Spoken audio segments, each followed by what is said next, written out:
자, 일어나십시오.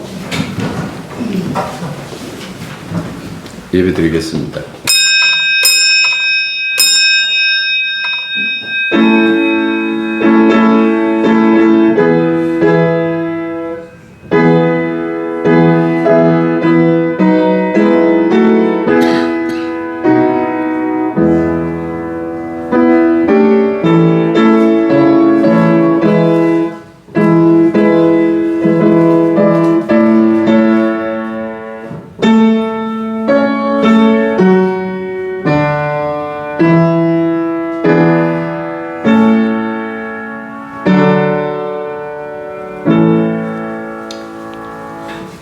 세상이 사나운 바람 속에서 갈피를 잡지 못하고 있습니다. 힘 가진 자들이 그 힘을 약자들에게 서버리면 그 누구도 감당하지 못한다라는 것을 우리는 긴 역사 속에서 봐왔습니다. 여전히 그러한 세상, 서로 여러 가지 명목을 세우고 있지만은 하나님 눈에 그 모든 것이 다 죄인 것을 우리가 깨닫고 회개하게 하시고, 하나님 처음 이 세상을 지었을 때의 그 모습 보시기에 좋았더라는 것을 회복할 수 있는 기회가 다시 주어지는 세상이 될 수 있도록 주님 역사하여 주시기만 간절히 바라고 합니다.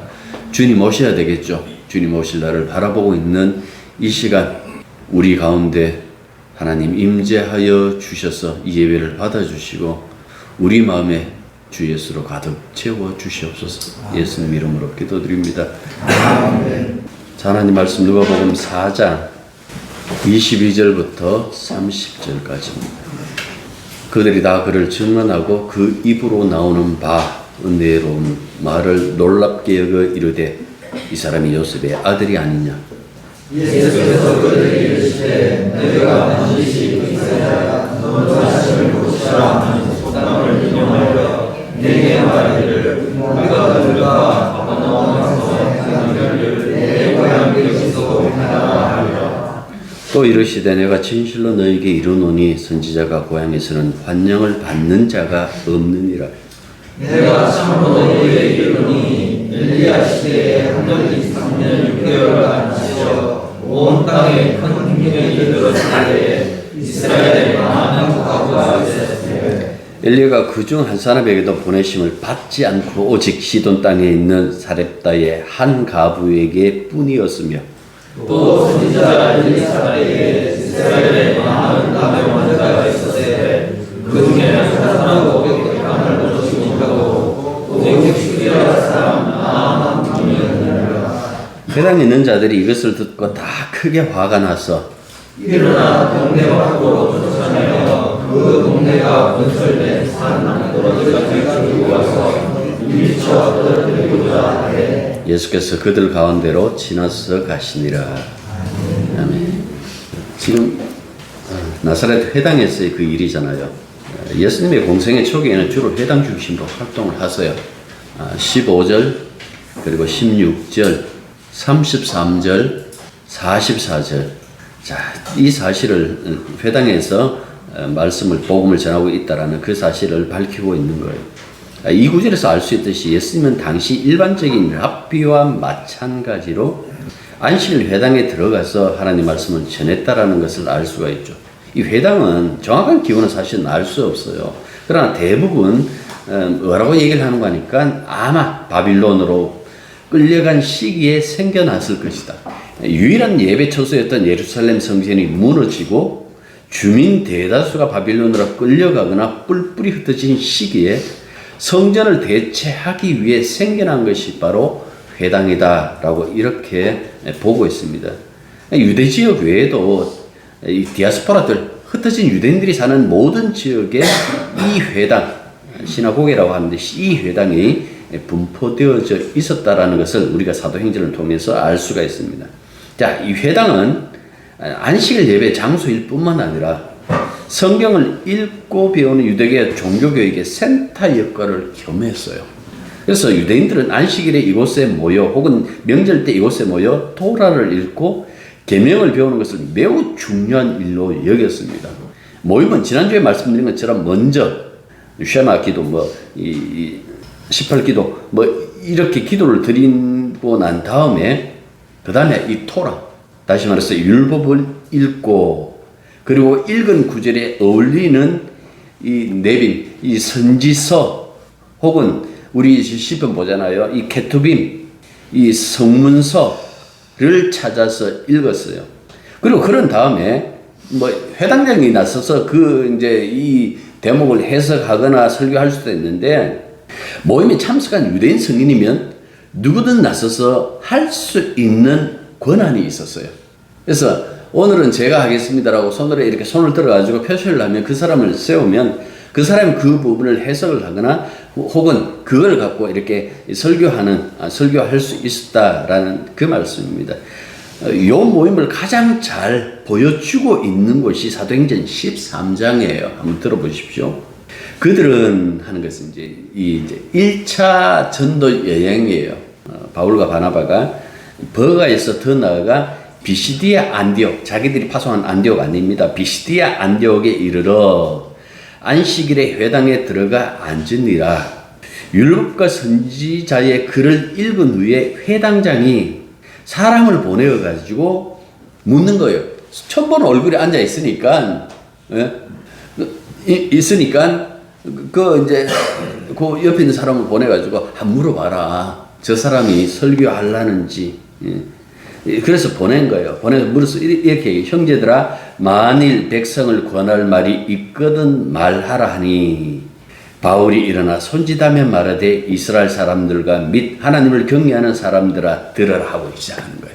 그러니까 이 대목을 생각하면 회당에서는 이런 분위기로 이런 순서로 되는구나라는 것을 우리가 알 수 있다라는 그 말씀입니다. 복음서나 이 사도행전을 보시면 예수님의 공생의 초기, 그리고 이 사도들의 이 복음을 전파하는 그 초기, 바울도 역시 마찬가지입니다만은 전도 여행 그 초기에는 회당 출입이 굉장히 자유로웠습니다. 그러나 언제부터인가 형편이 달라져요. 그 회당에 들어갈 수 없을 뿐만 아니라 그 회당에서 배척을 하기 때문에 결국 시장 아니면 그 해변 배 위에서 뭐 광장 같은 곳에서 그렇게 복음을 전파하는 것이 나오는데, 많은 사람들에게 복음을 전파하는 것도 있겠지만은 회당에서 출입을 금했기 때문에 회당에 들어갈 수 없기 때문에 그것에서 복음을 증거하는 그런 이야기도 성경에 기록되어져 있다라는 그 말씀입니다. 그렇다면 왜 예수님이 혹은 이 사도들이 회당에서 배척을 당하게 되었을까?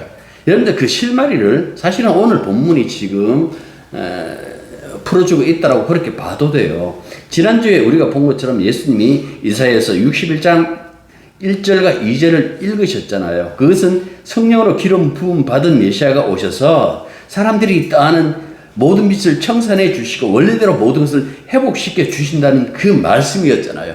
그 자유와 해방, 회복으로 대변되는 그 희년의 실현, 하나님의 충만한 그 은혜가 도래하는 그 희년, 그 희년의 해가 너희들에게 도래했다라는 이 대목을 읽으셨잖아요. 이 대목을 읽고 난 다음에 그 다음에 한 말의 반응이에요. 22절은 그 다음에 예수님께서 뭐라고 말씀하시는 거 하니까 21절 보십시오. 이 예수께서 그들에게 말씀하실 때 이 글이 오늘 너희 귀에 너희가 들은 대로 이 글이 성취됐다, 이루어졌다 라는 그 말씀이에요. 그 말씀을 하니까 사람들의 반응이 보면 이렇게 나오잖아요. 그들이 다 그를 증언하고 그 입으로 나오는 은혜로운 말에 놀랍게 여겼다고 이렇게 돼 있잖아요. 입에서 나오는 말을 놀랍게 여겼다라는 것은 감동과 감탄이었을까요? 그 다음에 그 얘기를 하죠. 이 사람이 요셉의 아들이 아니냐. 마가복음 6장에 의하면 예수님 목수였어요. 그래서 옛날 영화 이렇게 보시면 킹 오브 킹즈 그 영화에 보면 예수님이 그 어린아이에게 이렇게 목각 인형을 깎아가지고 이렇게 주시는 그 장면을 보게 해놨어요. 여기서는 요셉의 아들이 아니냐라는 이 말은, 야, 저 요셉의 아들인데도 이런 말씀을 전할 수 있느냐라는 감탄이었을까요? 제목에는 이 이야기는, 놀랍다라는 이 이야기는 감탄도 되지만은, 이 사람 봐라. 뭐 이런 것도 뜻도 돼요. 해서 그렇게도 할 수 있어요. 그러니까 여기 보십시오. 이 사람들이 요셉의 아들이냐 아니냐 하라는 것을 순식간에 의심하는 거예요. 예수가 읽은 말씀은 좋다. 로마에게 지금 억압받는 우리들의 처지에서 가장 적합한 말씀이다. 그런데 예수의 해석이 문제다. 여기 적힌 이 말씀이 오늘 너희 중에 이루어졌다고 했는데 그렇다면 자신이 메시아란 말인가? 우리가 당신을 아는데? 그러니까 그곳에 모인 이들은 자신을 통해서 혹은 자신에게서 주의 은혜가 이루어진다는 예수님의 언급에 놀랐고 그래서 내놓은 반응이 이 사람은 요셉의 아들이 아닌가라는 이 반응이에요. 이 말에는 담긴 것이 많아요. 그래서 복음서 다른 데 보면 이래요. 저 엄마도 아는데 너희도 아는데 형제도 아는데 지금 우리 곁에 살고 있는데 앞서도 말한 것처럼 동생이 이전에 예수님은 나사렛 목사였어요. 사람들은 다 알고 있어요. 요셉이 목사니까 보통 아버지의 그 직업을 따라갔으니까 고대에서는 목사가 아니냐. 예수의 성장기를 옆에서 지켜봤던 사람들이에요. 사람들이 기억하는 예수는 이거예요. 요셉의 아들이 아니냐라고 빈정된 것은 바로 이런 이야기. 당신 크는 그 모든 과정을 우리가 다 봤는데 요셉의 아들이 아니냐라는 이 말에는 근본이 별 것 없는데 존경할 가치도 없는 미미한 존재인데 그 우러러 볼 것이 1도 없는 그냥 노가다꾼 예수. 나사렛 사람들이 가지고 있는 예수에 대한 평가, 생각, 전 이해가 바로 이런 거였어요. 우리가 당신 다 아는데 왜 갑자기 나이 30 먹더니 갑자기 와서 내가 메시아다? 예수님에 대한 몰 이해는 이 나사렛 사람들의 문제만이 아니었어요. 바리새인들로 대표되는 당시 기존의 종교 엘리트들도 모두 다 예수님에 대해서 잘못 생각해요. 이 사람들이 가지고 있는 생각이 이거예요. 왜 예수의 가르침과 행위가 우리와 다른가? 우리는 어떻게 사람들한테 착하게 살아야 된다. 착하게 하면 하나님 복 준다. 이 이야기를 하는데 왜 저 사람은 항상 죄인들과 함께 그 나쁜 사람들과 함께 모여서 밥을 먹으며 웃고 떠들고 하고 있는지 그들의 가르침 그들의 전통과 어긋나 있는 예수. 그래서 어떻게 보면 이 격언을 늘 그들이 썼을 거예요. 이 나다나엘이 쓴 거지만은 나사렛에 무슨 선한 것이 나오겠느냐. 이 선입견. 나사렛에서 선이 나올 수 없다라면 나사렛 예수에게도 선한 것이 나올 수 없다. 그래서 바리새인들이 정하잖아요. 마가복음 그 얘기를 너희들의 스승은 죄인의 예수다. 그 얘기는 죄인들을 구원하러 온 예수란 그 뜻이 아니라 죄인이란 뜻이에요. 야고 생각이 다르다고. 우리가 추구하는 것이 다르다고. 우리는 당신이 그런 것을 다 봤어. 그 나사렛 사람이든 이 바리새파 사람이든 모두가 예수님을 뭐라고 얘기를 하는가? 나사렛 예수로. 다시 오늘 본문의 이야기로 하면 요셉의 아들이 아니냐라고 이렇게 평가하고 있는 거예요. 23절은 이 중간에 무슨 일이 있었어요. 그걸 얘기해요. 사실은. 아마 이 사람들이 이렇게 얘기를 했을 거예요. 당신이 메시아라는 엄청난 주장을 하고 있는데 그것을 상응하는 기적을 한번 일으켜봐라. 23절 다시 보십시오. 너희가 반드시 의사야 너 자신을 고치라 하는 속담을 인용하여 내게 말하기를 우리가 들은 바 가버나움에서 행한 일을 내 고향 여기서도 행하라 하리라. 마가복음 6장에 보면 그 나사렛에서 어떤 기적도 행하지 않아요. 그 이상하게 여겼다. 제자들이 이상하게 여겼다라고 그렇게 얘기를 한다고. 그러니까 고향 사람들이 그 얘기를 하는 너 가버나움에서는 여러 가지 표적을 나타냈다고 들었다. 당신이 진짜 메시아라면 여기서도 한번 증명해 보라 하고 그런 말을 했다라는 그 말씀입니다. 이거는 바리새파 사람들과 똑같이 얘기했어요. 그 예수 안 믿는 사람들의 특징이 뭔가니까 이거예요. 당신이 메시아라는 당신이 구원자라는 그 표를 한번 내봐라. 기적을 한번 일으켜봐라. 기적이 일어난다고 사람들이 믿을까요? 안 믿습니다. 우리는 구약에 이 출애굽한 그 이스라엘 백성들을 통해서 알 수가 있는 거예요. 어떤 핑계를 내든지 안 믿습니다. 안 믿을잖아. 그래서 이야기하는 거예요. 반드시 의사야 내 자신부터 고치라. 니나 잘하세요. 그래서 이 반응에 예수님 내놓은 말씀이 24절이에요. 또 이르시되 내가 진실로 너에게 이르노니 선지자가 고향에서는 환영받는 자가 없느니라. 이거 예레미야 이야기예요. 예레미야가 자기 고향 사람들인 아나돗 사람들에게 굉장히 서름을 많이 받아요. 근데 이 고향은 태어난 곳, 자라나는 곳, 여러분 여기에 국한하지 마시고 그냥 유대, 그냥 이스라엘, 그 가나안 땅, 그 이스라엘 자체라고 이렇게 보면 되는 거예요. 이스라엘 전체를 아우른다고 이렇게 보면 되는 거예요. 왜 이 이야기를 하는가 하니까 이렇게 얘기를 해요. 선지자는 자기 고향 땅에서 대접받지 못했다. 하지만 이방 땅에서는 대접받는다. 요 얘기하고 싶습니다. 이건 어떻게 보면 여러분들 어차피 초대교회 때 이게 기록되잖아요. 이 기록되는데 유대인들이 끊임없이 예수를 이제 이단이라고 이렇게 몰아붙여요. 나사렛 예수라는 것은 그냥 아주 그들이 무시하기 위한, 지금도 뭐 기독교라고 하면 그들이 그 유대교 사람들이 막 침을 뱉고 난리를 지겨요. 좀 독한 인간들은 아주 상스럽게 욕도 하고. 초대교회가 그들에게 복음을 전했지만 그들이 거부하고 그로 인하여 끊임없이 이렇게 이방으로 복음이 퍼져나가고 교회가 세워진다고요. 이 이야기를 로마서 9장에 보면 사도 바울이 얘기를 해요. 접붙였다라고 이렇게 얘기를 하면서 그 얘기를 하는데 어떤 그런 장면들도 여기에 다 담겨져 있는 거예요. 주님이 미리 이 말씀을 하셨다라는 그 말씀입니다. 선지자가 대접을 못 받았다라는 것은 항상 메시아는 선지자 뒤에 오거든요. 앞서도 세례 요한도 그 얘기를 했잖아요. 내 뒤에 오십니. 이렇게 뒤에 오면 앞에 선지자를 대접하지 않으면 뒤에 메시아도 대접 안 해요. 자기 땅에서 환영받지 못했다. 이 이야기를 요한복음 1장 보면 얘기하잖아요. 대체 그 말씀이 오셨다. 근데 자기 백성들이 자기 땅에서 그 누구도 그를 환영하지 않았다고 그렇게 말한다고요. 그러니까 이런 말씀들을 통해 가지고 결국 뭡니까? 선민이라는 그 하나님의 백성은 메시아를 버리고 오히려 이방인들이 하나님 뜻을 먼저 받들고 구원을 받는다라는 그 얘기를 담고 있는 거예요. 그래서 25절부터 27절을 보십시오. 여러분들이 지금 유대인이라 생각하고 막 이 본문을 한번 보십시오. 예수님이 든 실내가 엘리사잖아요. 그 가뭄에, 그 기근에 이스라엘에 수많은 과부들이 있었는데 그 누구에게도 보내지 않으셨다. 하나님이. 시돈, 사렙다. 지금 한참 전쟁 중에 있어요. 레바논이에요.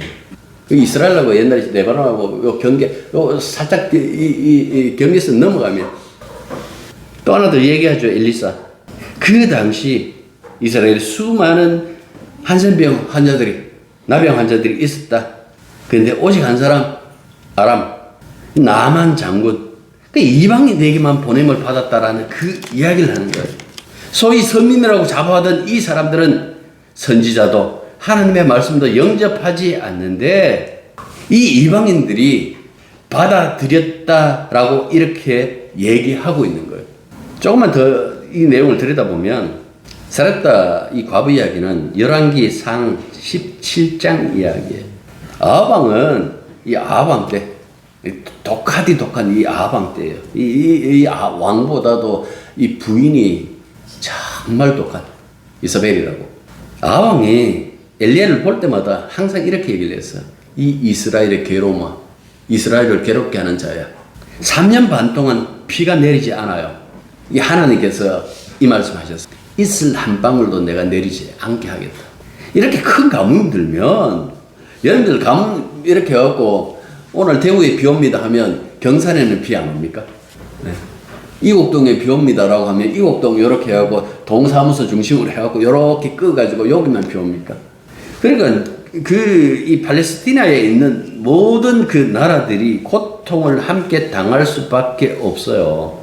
이 고통 속에 뭐 그리시니까 까마귀 통해 가지고 그래서 뭐 생물학자들이 까마귀가 원래 숫자도 잘 세알리고 자기 부모도 공경하는 효도가 좋은 새다. 하나님하고 상관없는 이야기예요. 그 시내가 다 말하니까 보내줘. 야 걱정하지 마. 내가 준비해놨어. 니는 무조건 3년 동안 숨어 있어야 돼. 나타나지 마. 그 사르밧 땅으로 가라 그러죠. 그 사르밧으로 가라고 얘기하죠. 그러면 거기에 한 과부를 예비해 두었다라고 이렇게 얘기를 해요. 그래서 하나님 말씀을 따라서 시돈 이 사르밧으로 갔더니 마침 나뭇가지를 줍기 위하여 성 밖으로 나온 한 여인을 만나요. 이 우연처럼 보이죠. 우연을 가장한 필연이에요. 이런 걸 가지고. 이런 경우가 굉장히 많죠. 그래서 엘리야는 그녀를 불러요. 불러가지고 떡 하나만 줄래? 하고 이렇게 요구를 해요. 그러자 그녀가 이 낯선 유대인이잖아요. 자기 저 민족도 아니잖아요. 낯선 유대인 남자인 이 엘리야에게 자기 처지를 이야기를 해요. 각색하면 이거예요. 나 남편도 없습니다. 남편 여의였습니다. 아들 하나 데리고 사는 과부입니다. 그러니까 이 이야기는 뭡니까? 약자란 뜻이거든요. 보호자가 없다라는 뜻이잖아요. 당신도 알다시피 이 큰 기근에 하루하루 사는 것이 지옥입니다. 이제 남은 것이라고는 한 끼 겨우 먹을 가루와 그것을 구울 기름 조금 남아 있습니다. 그걸 마지막으로 먹고 난 다음에 아들과 죽으려고 합니다라고 얘기를 해요. 그러니까 이 얘기 뭐냐면 우리에게 내일이 없습니다. 나에게 내일이 없습니다. 그런 뜻에서 이런 나에게 떡을 달라고 하겠습니까?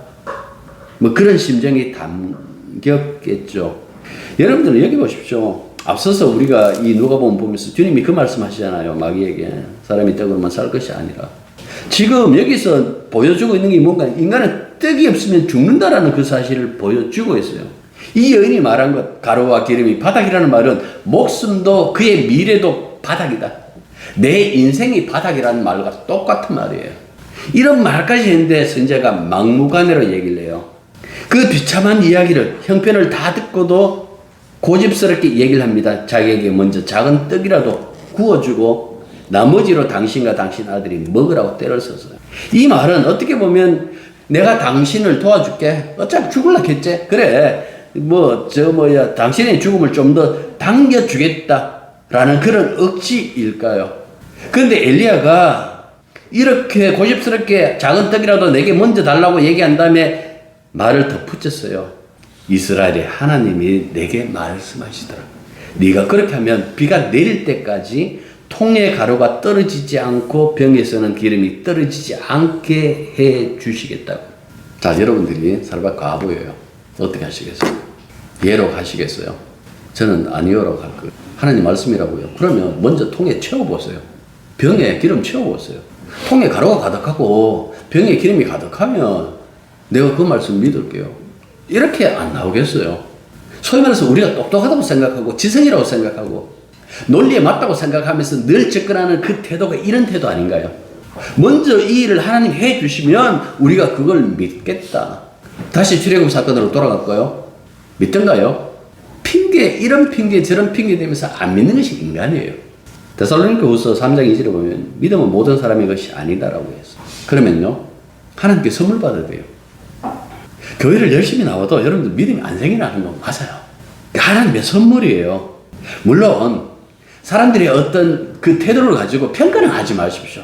왜? 믿음의 형태가 여러 가지로 나올 수가 있어요. 하나님이 그 사람을 또 언제 쓸지 몰라요. 세상에 믿음이 있는 것처럼 그렇게 평소에 잘하다가 결정적인 순간에 외면하고 돌아서는 사람이 있는가 하면 저 사람이 믿음이 있는가라고 생각하고 별로 그렇게 믿음의 사람으로 취급 안 했는데 결정적인 순간에 믿음을 드러내는 사람도 있거든요. 왜 그럴까? 우리의 의지 때문일까? 아니에요. 선물이기 때문에 그런 거예요. 이게 하나님의 선물이기 때문에 그 결과가 우리가 예상했던 것과 다르게 결과가 나타난다라는 그 말씀이죠. 이 사르밧 과부는 모험한 것 아니에요. 하나님이 선물로 주신 믿음으로 반응해요. 선지자의 말대로 목숨과 같은 떡 한 조각을 그에게 먼저 대접했더니 말씀대로 통에 가루가 떨어지지 않고 병에는 기름이 마르지 않았다. 그 얘기를 열왕기상 17장에 해줘요.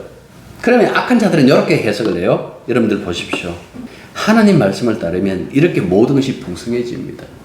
이거보다 더 나쁜 놈은 이렇게 얘기해요. 봐라, 목회자부터 먼저 대접하니까 이런 결과가 나타나지 않느냐. 그 악한 해석이에요. 이 이야기, 구약도 그렇고 신약도 그렇고 예수님 말씀도 그렇고 이거예요. 이방인들은 선지자를 영접하고 그가 전한 하나님 말씀을 듣는데 왜 내 백성 이스라엘은 듣지 않느냐는 그 얘기하고 싶어 합니다. 이건 엘리야를 통해서도 똑같은 이야기를 하고 예수님을 통해서도 똑같은 얘기를 해요. 그 엘리야의 하나님이 예수님이니까 성경이 얘기하고 싶은 건 이거예요. 신앙은 떡, 그러니까 물질을 의지하는 것이 아니다. 하나님 의지하는 것이다. 이 사르밧 가우의 이야기는 그에게 남은 그 정말 그 귀하디 귀한 그 생명과 같은 그 떡을 하나님 말씀과 바꾸어서 얻은 그 기적을 얘기를 해요. 왜 마르지 않을까? 왜 이 화수분, 이 마르지 않는 이 가루통, 마르지 않는 기름병 얘기를 할까요? 물질 얘기하는 것 아니에요. 하나님 주신 생명의 그 영원함. 아시겠어요? 그냥 가득 찬 가루통, 기름병, 이게 유혹이에요. 목숨은 가루통과 기름병에 달린 것이 아니란 말이에요. 그러면 하나님께 달렸다. 이 얘기하는 거예요. 여러분들 보시기에 누가 진정한 이스라엘 사람일까요? 참 이스라엘 사람들은 하나님 말씀을 듣고 깨닫는 사람들, 물질이 아니라 하나님을 의지하는 사람이 참 이스라엘이에요. 그런데 이걸 믿음으로 받아들이지 않으면 많은 사람들이 뭡니까? 마르지 않는 가루통, 마르지 않는 그 기름병, 이 화수분을 포기하지 않아요. 소위 신앙이라는 이름으로 늘 이런 어떤 부분들을 요구하고 있죠. 그런데 성경이 뭐라고 얘기를 합니까? 예수님이 이 말씀을 했잖아요. 하나님과 재물을 겸하여 섬길 수 없다. 그 재물을 만몬 그랬어요. 대적자 만몬. 여러분들 현실적이어야 된다. 신앙은. 그래요. 무엇이 현실이고 무엇이 현명한 선택일까요? 앞서서 이 과부의 이야기 속에 있는 것처럼 생각해 보십시오. 인간의 삶은 세월이 갈수록 달아요. 무엇이 달아지는가? 목숨이. 그런데 하나님이 지고 계시는 구원의 삶은 뭡니까? 영원히 마르지 않는 생명. 그래서 그 통을 채우는 거예요. 병을 채우는 거예요. 영생, 그 얘기하려고.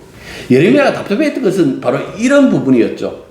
예레미야 10장 보면 이런 말씀합니다. 이스라엘의 소망이신 여호와여, 무릇 주를 버리는 자는 다 수치를 당할 것이라. 무릇 여호와를 떠나는 자는 흙에 기록되오니. 죽는다는 뜻이잖아요. 이는 그 다음에요. 이렇게 얘기해요. 생수의 근원이신 여호와를 버림이나이다.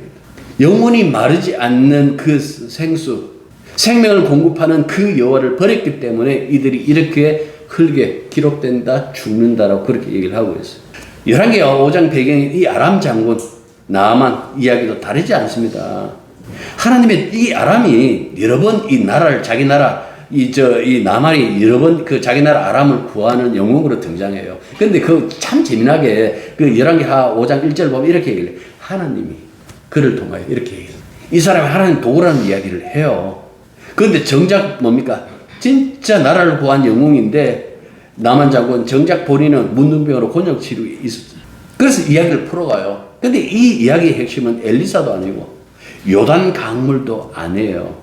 누가 하나님의 말씀을 듣고 누가 순종했느냐. 앞서 아하방부터 시작해갖고 그 자기 이제 선생님 그 엘리야 때 이야기지만은 아하방이 뭐라 그랬습니까? 이스라엘 기록해 하는 자예요. 그 다음 왕들이 엘리사에게도 똑같은 얘기를 했겠죠.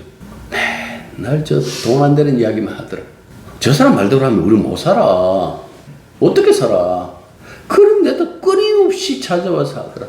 여러분들 어떻게 보면 이렇게 대접받는 그 이 선지자를 나와는 순종하는 거예요. 여러분들 이렇게 생각할 수 있어요. 아이 그래도 그것도 뭐 자기 부하들이 아이고 저 뭐야 딴 일 시켰으면 딴 일 안 했겠습니까? 그거 뭐 물에 7번 더 갖다 나오고 그 뭐고 뭐 큰일이라고 안 하시려고 합니까? 하니까 억지로 했는 것 아니죠. 억지도 뭐 상관없어요. 결국 해냈잖아요.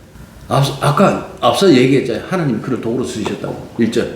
이스라엘 사람들은 게하시를 이스라엘의 대표자로 이렇게 보면 되는 거예요. 나중에 가갖고 거짓말 하면서 그 물건 얻어내잖아요. 예? 돈하고 이거 옷하고. 그러니까 물질에 눈이 멀어서 선지자도 그를 보낸 하나님도 외면하는 것이 이스라엘 사람들이었어요. 예수님 말씀도 그것을 지금 꼬집고 있습니다. 이스라엘들 가보가 참 많았지만 하나님은 그 누구에도 보내지 않고 이방 땅에 있는 한 가보에게 보내셨다. 그 얘기를 지금 하는 거예요. 왜 이방인들에게 하나님의 구원이 일어나는 줄 아느냐? 그 이유는 너희들이 하나님을 영접치도 않고 그의 말씀을 듣지 않기 때문에 그렇다라는 그 얘기예요. 앞서서 제가 그 얘기를 했잖아요. 여러분들이 유대인이라고 생각하고 예수님 말씀을 한번 들어보라 그랬잖아요. 와, 나겠어요? 안 나겠어요? 내가 어떻게 교회 나왔는데? 내가 어떻게 이 회당에 참여했는데?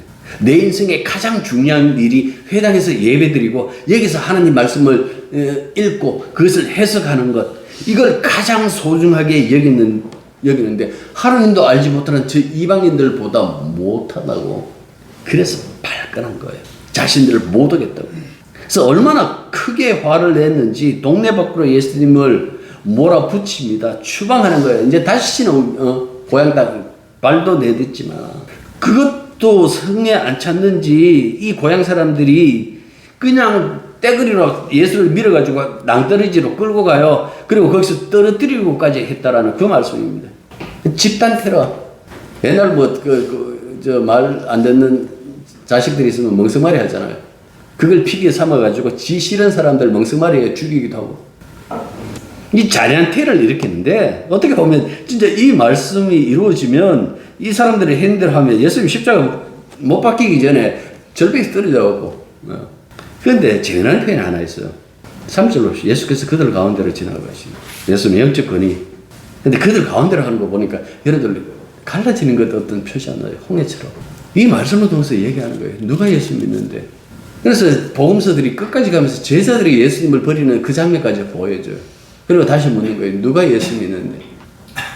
믿음은 선물이에요. 주님이 우리들에게 그 길을 열어주세요. 그런데도 우리는 이 고향 땅, 이 지구를 떠나지 않으려고 그래요. 성경에서는 이 얘기를 하잖아요. 우리가 고향에서 떠나도, 쫓겨나도 성도에게는 하나님이 챙겨놓은 그 고향이 따로 있다.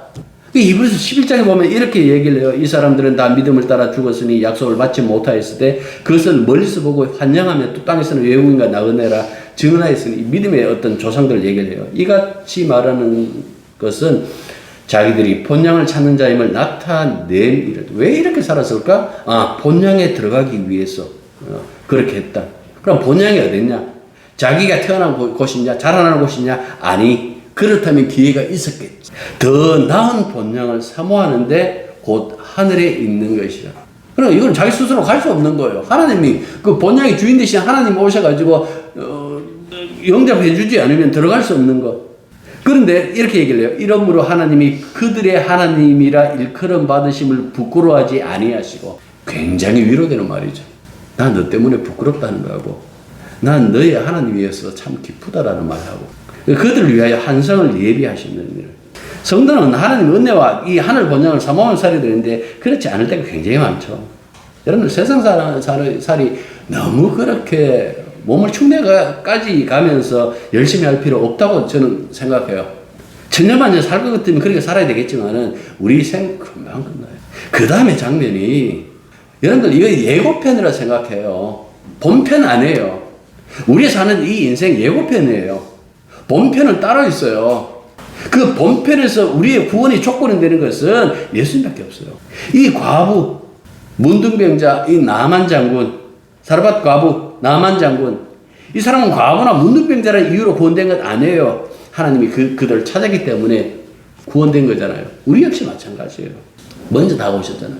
아까 윤장로 기도할 때 원수된 우리들 계잖아요. 우리들 찾아오셔가지고 사랑했다. 사랑하셨다면 우리 인생에서 가장 소중하게 해야 할 일이 바로 이 예수님을 존중하고 사랑하는 일. 이밖에 없어요. 기도하겠습니다. 주님이 주신 은혜와 사랑을 늘 기억하길 원합니다. 우리 쪽에서 그 어떤 것도 없었음에도 불구하고 구원하신 그 은혜가 얼마나 큰지, 그 사랑이 얼마나 깊은지 잊지 말게 해 주십시오. 예수님의 사랑을 되뇌이다가 다시 세상에 눈길 주고 있는 우리들이지만은 그럼에도 끝까지 붙잡아 주시고 우리를 당신의 당신이 준비하신 그 영원한 본향으로 인도하여 주시기만 간절히 바라고 원합니다.